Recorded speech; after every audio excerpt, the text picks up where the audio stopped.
questions or any observation, any statement, anything? Yes, please. This is a question which Come to the microphone, please. Is there one? Yes.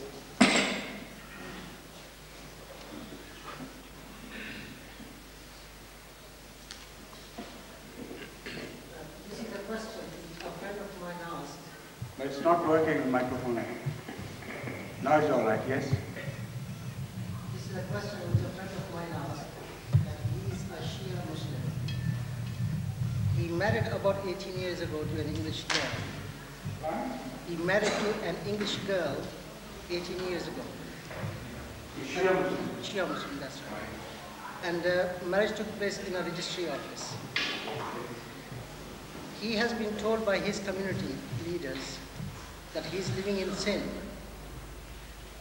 He asked me, what's the view of your community on this? The ceremonialization of marriage, according to Islam, is not as limited as most of the Maulvis believe. The fact is that when non-Muslims become Muslims, their marriage is not repeated, and their children are always taken in as legitimate. So if the marriage ceremony held according to their own custom was not legitimate, how could their children be considered legitimate by Islam? So it is totally an erroneous, false idea. What Islam requires is that a regular marriage ceremony should be held in accordance with the local customs or the customs of a people. And if that is not a crime, according to the social order in which that marriage is ceremonized, then it is not a crime from any religious point of view either.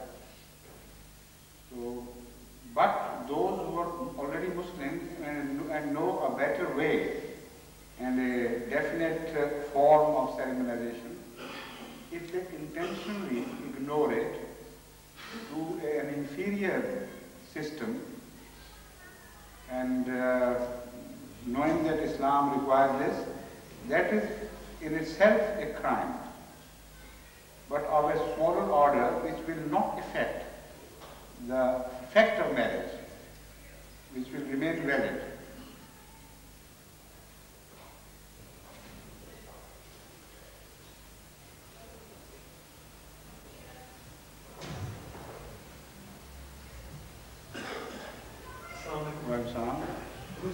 Something I could not understand myself.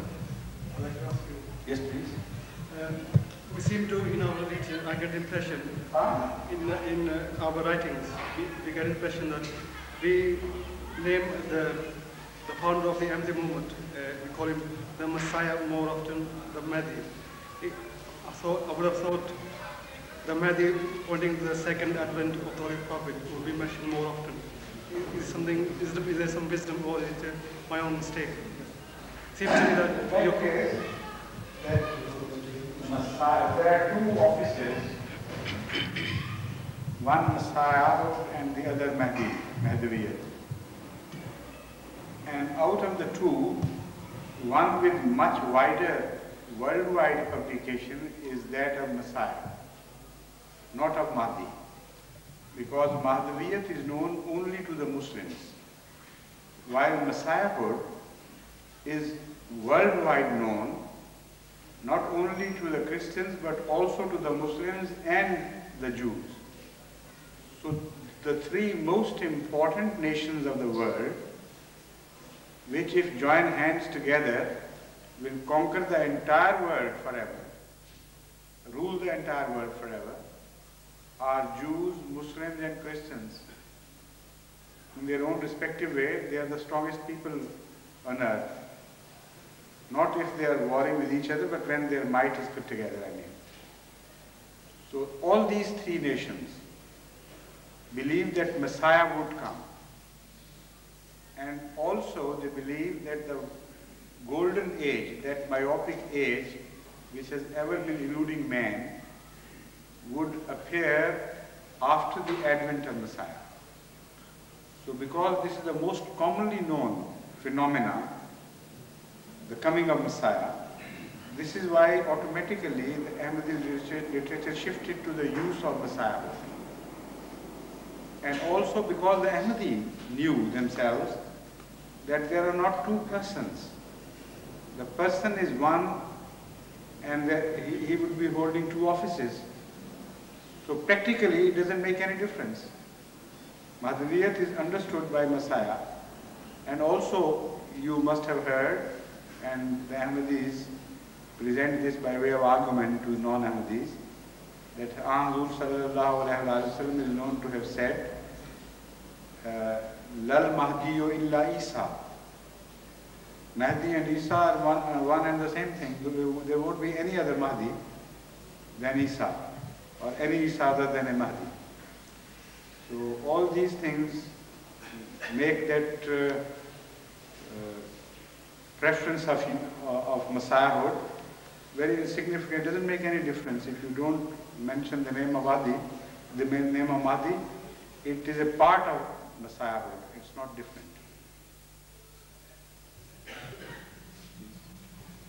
Yes.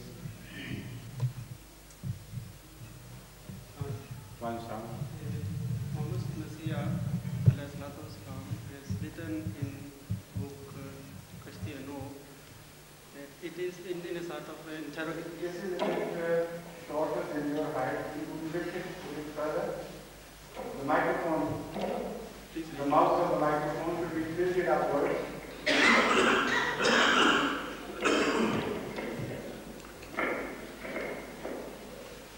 My question is like this, that Hazrat Mirza Tahir has written in his book, Cristiano, in a form of interrogative form, that it is not blessing of God that God had given you the kingdom of Bani Israel and Baitul Muqaddas. So question arises that nowadays Baitul Muqaddas is not in the occupation of Muslims. The people object like this, that promised Messiah should convert both were Muslims, but the occupation, the Baitul Muqaddas, which is occupied by Muslims, now is not under the control of. I couldn't quite follow this question. The question is like this, that Baitul Muqaddas is nowadays not in the occupation of Muslims. Correct. That is understood. And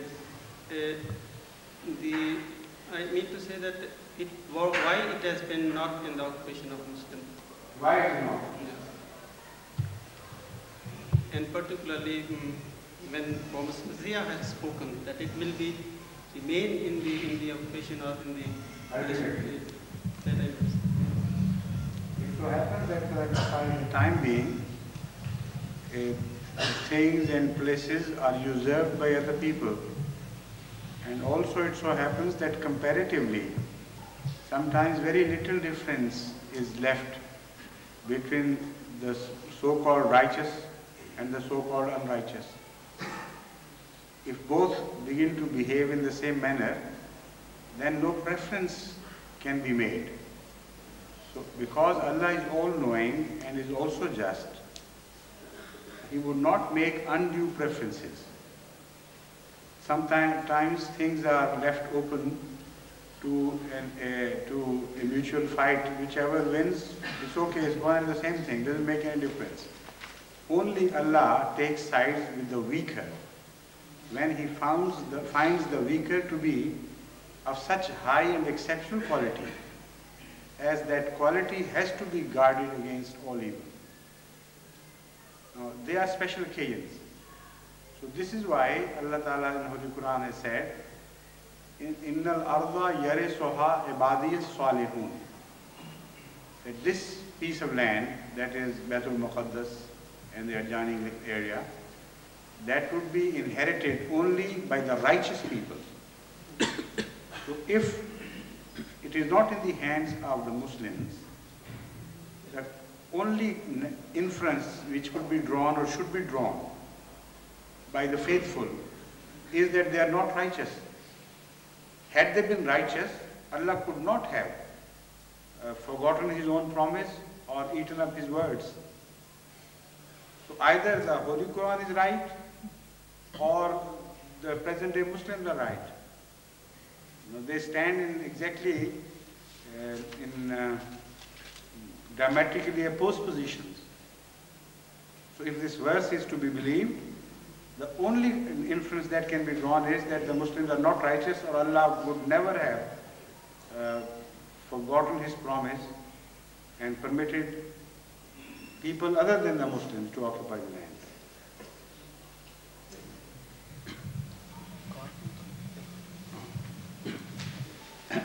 The owner of car number PB.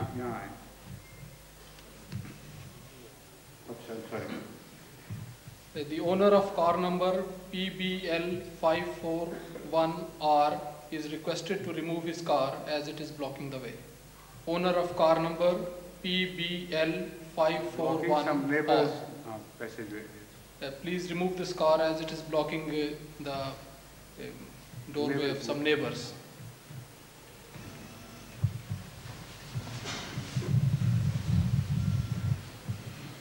Yes, please. When did you arrive from Glasgow? This afternoon. From Glasgow. Hazur, my question is very fundamental because one of the Scottish family is Alhamdulillah under Tabligh, and they said they are well-to-do family, and they said that we have a concept of. They are only about 4 months ago you went there and settled. And during that short period, you have already established the acquaintance and established a pleasing relationship. So the family says that we have a concept of happiness as to, because there is well-to-do family, right, and we got the material things, and they are church-going people, and they said that when we go to church or we do not go to church, the concept of happiness in our life does not change. So it means going to church doesn't make any difference to us. Then they asked me this question, that if we start listening to you or to Islam as a whole, how this concept is going to be changed? Because according to them, the religious is not going to change that concept of happiness, because those things, materialists, because they think very materialistically. This is a very interesting question, and I think instead of your working as a go-between, it would be much better if you bring them here one day and we sit together, spend a couple of hours to discuss various aspects of this question, because this is a very wide question, applicable to almost every sphere of life. First of all, happiness will have to be defined. What is happiness? Then what types of happiness are in existence? Religious, material and otherwise, or is it one indivisible happiness which takes different forms in various situations? So all these questions first have to be solved by a philosophical discussion of this concept of happiness.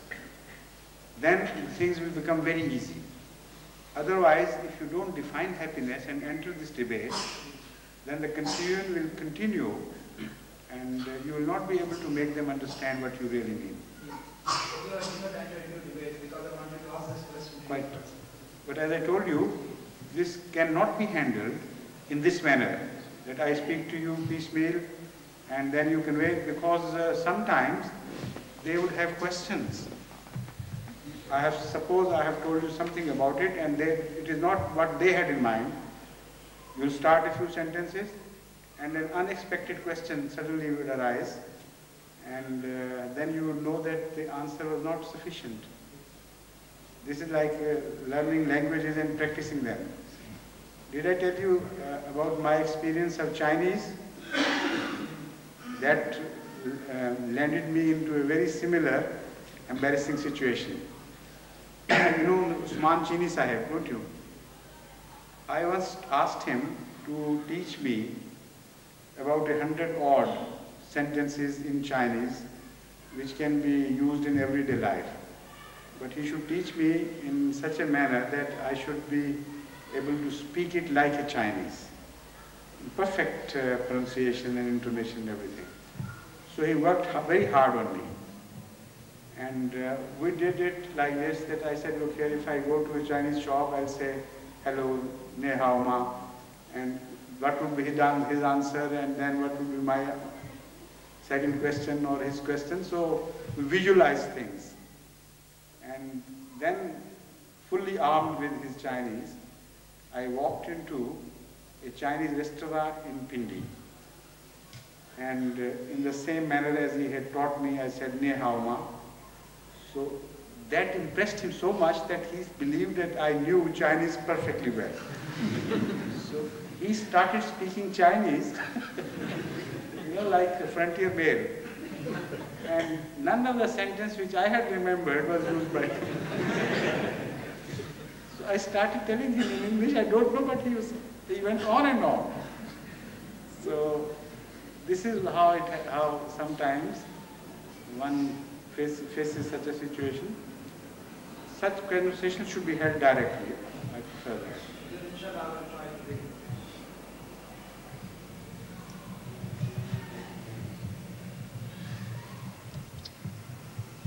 Muhammad Oda? Huh? Do you have anything to ask? Yes, sir. And so why I'm waiting for the right time. Yes, that's it. This is why I asked you, because I thought you would not ask unless I asked you first. You are waiting for permission, isn't it? Yes, please come on.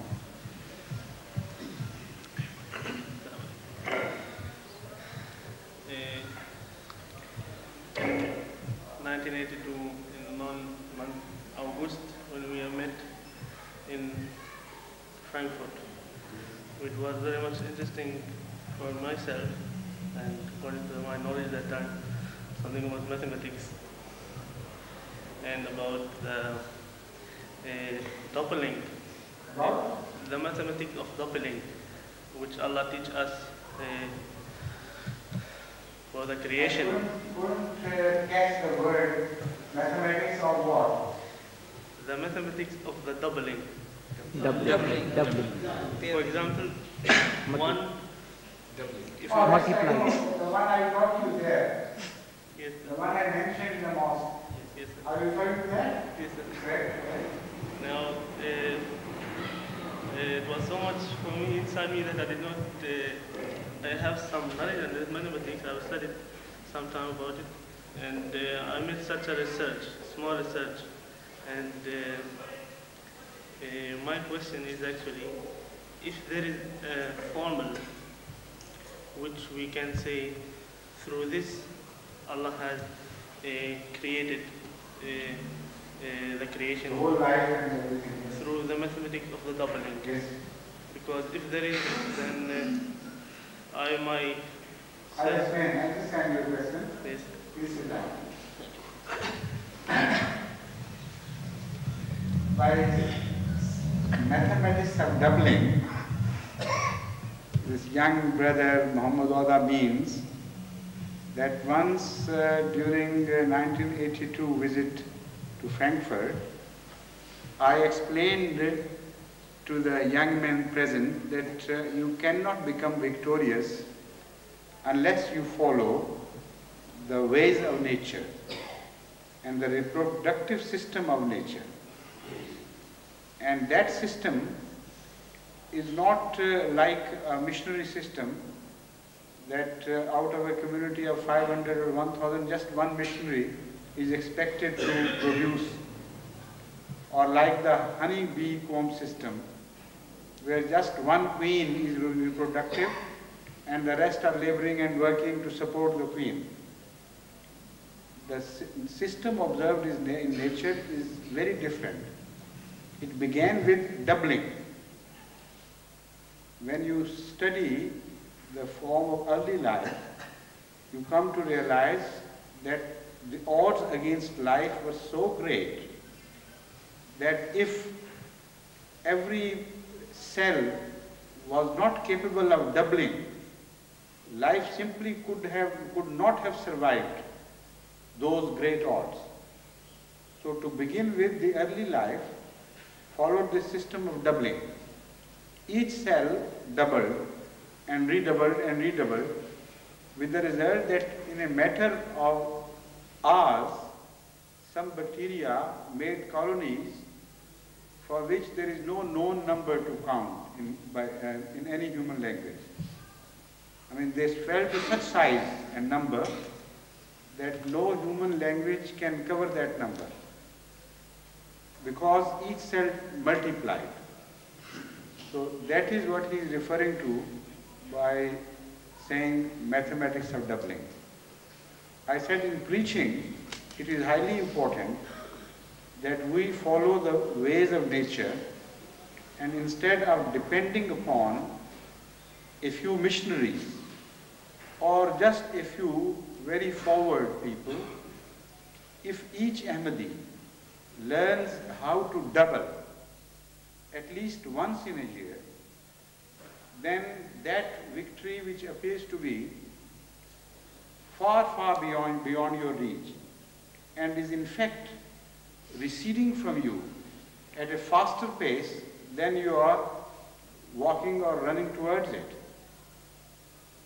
I explained to them that it is a fact that people, non-Ahmadis I mean, are reproducing through the normal sexual system, the normal reproductive system, at 100 times or more rapid rate than we are gaining converts.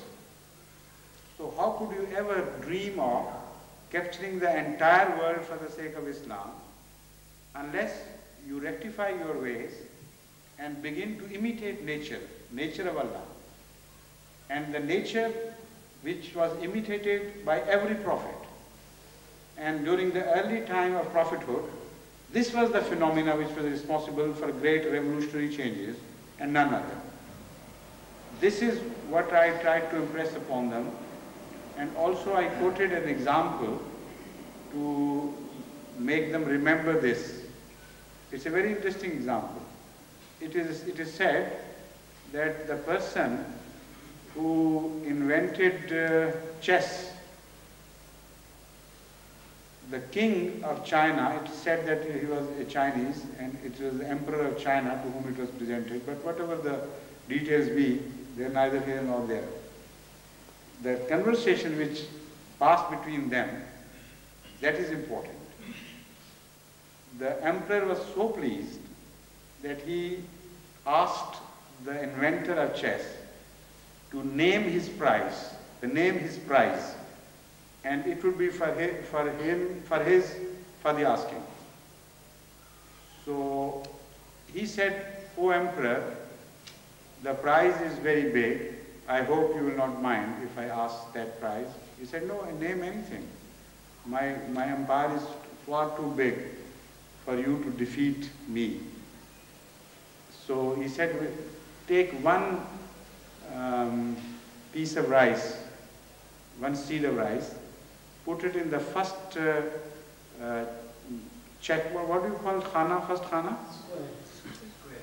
Chess में भी square कहते हैं? हाँ? हाँ, yes. In the first square, and 2 in the second square, and 4 in the third, and 8 in the fourth, and 16 in the fifth, and 32 in the sixth, and 64 in the seventh, and so on and so forth. Calculate this number, and please give me only those seeds of rice which, according to calculation, should fall to the lot of the last check, last square." So the king was very much annoyed. He said, "Behead this man because he has insulted me. He asked too little. And he has insulted him by asking such a trivial thing from me." The Prime Minister was a very mathematical man. So he kept on working in his mind, and he asked the king, begged the king to permit him to speak. So he said, "Yes, what do you want to say?" He said, "Behead him all right, but not for asking too little, for asking too much. Because if you sell the entire empire, still you cannot fulfill his demand." That is exactly how it works out. Because once I remember this, when I was in the first year in government college, somebody asked me this question. He said, look here, if there is a piece of paper so thin or so thick that in 1 inch 50 sheets should be accommodated. And you put 50 sheets one over the above, and that would make 1 inch. So take that paper and fold it, double it 50 times. How high would be the height of that pile of papers? That was the question. So in those days there were no computers and my mathematics was very weak. It took me 2 days to work it out, and ultimately, can you imagine what the result was? Can anybody offer a guess? You, Muhammad Oda? Pardon? How high the pile would rise if you fold the paper doubling each time? In? How big? Could it reach a mile high? More? So which is the highest, tallest guess? Yes? Be larger than the planet Earth, sir. Much larger. Because it is 1,66 lakh some thousand miles high. So take a calculator, you can now calculate it in a matter of minutes. Just press it and continue to press. 1,66 lakh and some thousand miles, not inches. So this is the fantastic mathematics of nature which Allah has taught us for the preservation of life and for the plan of future development and evolution of life. So as life progressed, the division of labor took place and fewer cells were involved. And a larger portion of the cells were absolved of the responsibility of reproduction in one manner. But in another manner, they continue to reproduce individually each cell or life would have got extinct. For instance, in the human body of every person, each living cell is reproducing and multiplying. Otherwise, the daily use of energy and the stress of our labors would dissolve the whole body and dissipate it into nothingness within a matter of days or weeks. Because every 7 years, the whole system of the body, every cell is changed into a new one. And the number of cells is so great that again there is no word in any language to count that number. Unimaginably high. And that body is maintained by the process of duplication. Yet for reproduction, just a few cells are specialized. But when I say a few, the order is still very high. When somebody's count falls and it is said that only 100,000 cells per drop are visible, then doctors begin to express hopelessness about his possibility to bear children. They say the number has fallen so low that you can't bear children now, there is a remote possibility. It has to be normally 4 million per field. So that is an immense number. So those have the capability of doubling and reproducing in the form of another human being. So I told him, if you want to really conquer the world for the sake of Islam, learn Allah's ways and know that at the time of every prophet, this was the phenomena adopted. as we learned from the history of Ahmadiyya, it's a fresh history in our mind. At the time of Masih Maud, every Sahabi, every companion was a preacher, and he was reproducing. And the second advantage of this is, which perhaps he doesn't remember, but I also told him, that if you reproduce at every level, then you draw a balanced society from around you. Like it happened at the time of Hazrat Mirza Tahir Ahmad. A Nawab would be preaching to a Nawab, an advocate would be preaching to an advocate, a peon would be preaching to a peon. In their own respective spheres, Ahmadiyyat spread in a most well-balanced manner. A miniature society was created which was exactly depictive of the society outside.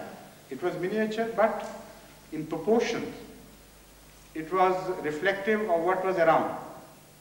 But if you ask just the missionaries to preach, they have their limited reach.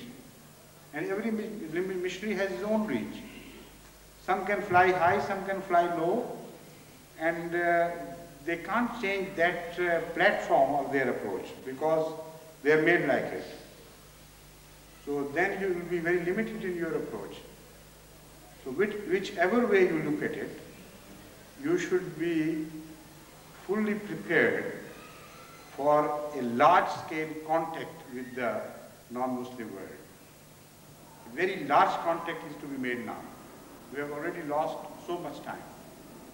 This is why I gave the first target to Germany to be 100 German Muslims. And I said, as long as you do not gain following from the local people who are the true sons of the soil, you cannot establish Ahmadiyyat anywhere in any country of the world. So I'm so happy that despite the fact that many of the boys there are not highly educated compared to other countries, compared to England for instance. Their standard of per capita education is positively lower and much lower than that of the Ahmadis living in the UK. Yet their speed of progress and propagation is much faster, because during the last 4 or 5 months since I launched this scheme there, they have got 50 converts by now with the grace of Allah. While ever since the inception of mission up to the time when this new scheme was introduced, there were not 50 converts over all that period. And among them, with the grace of Allah, 16, some are Germans, and some are, for instance, Yugoslavs, Italians, even Sinhalese, and there is a wide variety of people coming from various directions. So the target was 100 German Muslims. And the next target which I wanted to give the German Muslims was, in particular, to swell to the size of 1,000 as soon as possible. And the longest I was ready to give them was before the centenary. We should have 1,000 Muslims. If you reach the platform of 100, I assure you it will not at all be difficult. And during my short experience with various people of the world, my preaching experience was limited mostly to Pakistan previously. But now I have reports from all over the world. From my experience, I can say that you can pin very high hopes in Germans. They are very serious. Once they accept a message, they become seriously devoted to it. And they don't take things lightly. And they are people who are ideal for regimentation. They have always produced results through regimentations. So through religious regimentations, 100 Germans can create revolution in the country. And once they become 1,000, then you'll see the things changing everywhere in every direction, most rapidly. And that can become the first European country to become a Muslim, while it was the last to become Christian. So that is the beauty about the German people. They were the last to accept Christianity. In fact, it is wrong to say they accepted Christianity. They did not. The only people in Europe who refused point blank to accept Christianity were the German people, until it was decided by the other German nations to put them to sword. And through the use of sword, they destroyed a large number of the Germans, and whatever was left was forced to accept Christianity under the punishment of death. So that is also a great compliment to them. Their simple, straightforward minds could not understand the intricacies of Christian doctrine of Trinity. This is why they didn't accept. And their simple, straightforward minds are readily accepting Islam because it is exactly according to their nature. So this is why I am relying on Germans to become first European country which should be declared a Muslim country. And this is not a tall hope or high talk. The fact is that my short experience with them reassures me that the moment they reach these two stages, one after the other, first 100 and then 1,000 German, then things will spread very rapidly, inshallah. That is the mathematics of doubling. Now you understand? No, I was asking him. He had asked about this mathematics of doubling, so I was addressing him about it. Yes, please now, continue. Is it the reason that Germans seem to incline towards the Islam, or they are ready to accept that they have done so much research on Christianity and did not find anything, because their research is very high? They have their own distinct approach to life.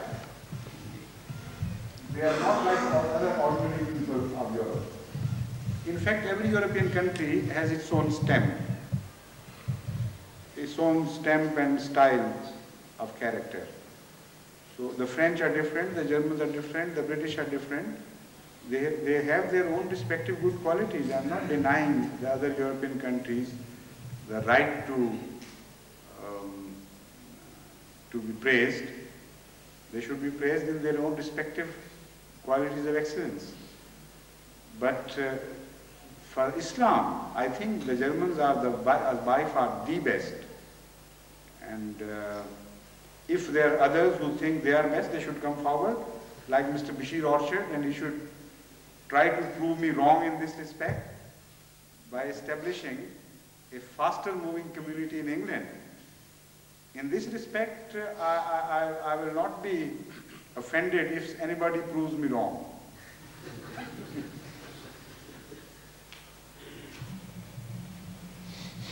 So shall we say, have the boys come after eating, or they are still at it? Find out, somebody from the Roman India will find out if the Ulam are ready for prayer or not. Yes, please, somebody raise his hand in the meantime. You did? Yes. This mathematics of doubling,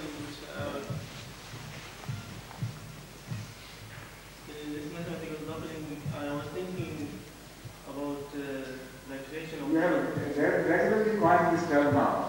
Mathematics of doubling. The creation of the earth and the skies. Allah says, Father السماوات والأرض, when they say, خلقنا من كل شيء زوجين اثنين. So I was thinking that the beginning also was supposed to be two, Zoj. And through the doubling, it has been two forms. No, in the beginning there was one. Yes, one. Yes. Then it was turned into two. And from then on, it was a system of doubling. Yes. So, this is old, and said that I've just found the formula of this. I've just found a formula in mathematics how we can prove everything with. Well, this Zojang is a different phenomenon. It does not apply to the concept of doubling of which we were talking. This Zojang is a completely different phenomenon. It is also a very wide, a word of very wide application. Zojang in one instance means a system of complementation. Everything is complementary and not complete in itself and not independent. There is a complementary unit to everything. That is one way of saying. For instance, each atom in the world, in the universe, is in need of joining hands with some other. And this is what is called valency. Some have single valency, some 2, 3, 4, and so on, up to 4. The interplay of this desire to meet others and be complemented is a system of Zojang. Similarly, divide whatever you find in the world of chemistry or physics, I mean, or animal life, you will find this Zojang system in existence. The scientists have delved very deep now in the secrets of existence, and they have gone very deep into the subatomic world as well, subparticle world. And they find that everything is in pairs. If there are quarks, positive quarks, there are negative quarks. If there is a positive electron, there is a negative electron. If there is a negative electron, positive positron, and a negative positron, they give different names to them. So each element, which is subparticle element, and they are divided into so many categories, like muon and neutrino and so on, they all have an opposite number. If one is positive, the other is negative. If the other is negative, the other one is positive. With the result that the sum total of this universe is 0. The whole universe, if it is added together, would turn out to be 0. Which means this is how God has created from nothingness. It is in fact nothingness, but nothingness has been divided into two types of existences, and they are kept separate from each other. You bring these two existences together and they will ultimately result into nothingness. The result, sum total, would be 0. Like an equation, if the two sides of that equation are brought together, the result is 0. So an equation sign has been created by God in nothingness, between the two types of nothingness. And this is what we observe as the universe. So that Zojang system is different. I mean, it is a very, I'm just quoting a few examples. It's a very interesting system of khalaqa, how God created Zojang and what he means by that Zojang. It doesn't mean the doubling which we were discussing. Yes, that's totally away from me. That means that this, if we say one thing is that in the beginning the earth was so small, and then through the opening of the atom it has been bigger and bigger, and so with the water. In one sense, you're right. As far as the mass is concerned, you're not right. The mass remained the same, but the expansion kept on and on. And new shapes were given to existence. New forms were created, but not the increase in mass. After the first Big Bang, whatever mass had disappeared into that black hole came out again. And it remained so till today. It changed into the form of energy, or energy took shape of mass, matter, but the sum total remained the same. Yet expansion there has been going on, of course. The universe is expanding at such fast rate that in places, the farthest removed edges of universe are moving at a speed which is unimaginable by you, because they are receding at the speed of 140,000 miles per second, about 2/3 the speed of light. So that is the expansion of the universe. Allah Ta'ala says in the Holy Quran, "Wa inna la musi'un." We have created this universe, and we are the expander. We expand. The word expander is not used in English, I know, normally, but in Arabic it is used. So this can be translated, we cause the expansion. And we are those, Allah sometimes, for expression of greatness, uses plural for himself. But particularly at occasions of grandeur, this tense of plural is used. It says, "Inna la museum." After creating, we have not kept quiet or left things as they were. We kept on expanding them. And this process of expansion is our attribute. Museum does not mean that we expand. It means it is our quality. It is our attribute that we go on expanding. So this expanding universe has been mentioned in this verse of the Holy Quran. अच्छा जी अज़ान